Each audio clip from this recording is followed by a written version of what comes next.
Good afternoon. এখন বাজে 3:15। আমি এই জানলায় বসে আছি। এই দেখুন পর্দা খাকা করছে, বাইরে রোদ্দুর। ঘুম আসছে না। আমি সময় দুপুরে ঘুমাইও না। কটা রিলস বানালাম, তাই একটু ভাবলাম আপনাদের সাথে একটু কিছু কথা বলি।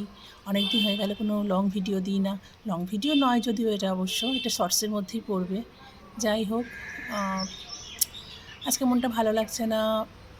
ফেসবুকে একটা পোস্ট দেখলাম আর কি। ওই বাংলাদেশের একটা কুকুর ছিল সন্টু, খুব একদম নামকরা, মানে ভীষণ ভাইরাল আর কি। খুব ভালো লাগতো ওর ভিডিওগুলো, এত সুন্দর করে ওর ভিডিওগুলো করতো আর কি ওর মানে বাড়ির লোকেরা। হ্যাঁ, কালকে রাত্রে মারা গেছে, খুব খারাপ লাগছে। মানে এত ভিডিও দেখতাম, আজকে বলে না, 2-3 বছর ধরে ওর ভিডিও দেখতাম। কুকুর হলে কি হবে, একটা প্রাণ তো।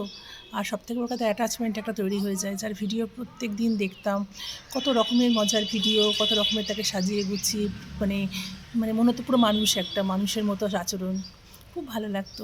তো সকালবেলা মারা গেছে কুকুরটা কাল রাতে, শুনে এত ফলোয়ার্স, এত তার মানে সে যে কত মানুষের মানে ভালোবাসা পেয়েছে তার ঠিক নেই।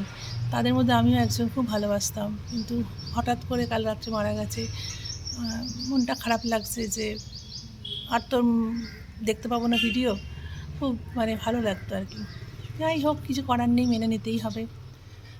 তাই ভাবলাম যে একটুখানি আপনাদের সামনে আসি, একটুখানি মানে কথা বলি, তাহলে একটু ভালো লাগবে আমারও। একটা জিনিস দেখাই, দাঁড়ান। বাইরেটা না নিস্তব্ধ। বেলা 3টে 3:30 বাজে, তো একদম খাঁ খাঁ করছে রোদ্দুর। এখনই ভাবুন, মার্চ মাস, তাই এই রোদ্দুর। এখন সামনে এপ্রিল মে জুন পড়ে আছে, 50 ডিগ্রি টেম্পারেচার মনে হয় উঠে যাবে এবার। যাই হোক, আমার রিলসগুলো দেখবেন আপনারা। যদি ভালো লাগে তাহলে একটু লাইক করবেন, কমেন্ট করবেন, আর আমাকে সাপোর্ট করবেন। ঠিক আছে, চলুন। কত রিলস বানাচ্ছিলাম বলেই এই চেঞ্জ করেছি, যে ভাবলাম একটু কথা বলি। যাই হোক, আপনারা সবাই খুব ভালো থাকবেন, আর আমার ভিডিওতে একটু লাইক কমেন্ট করবেন, আর আমাকে একটু সাপোর্ট করবেন। ঠিক আছে, আজকে আসি, টাটা।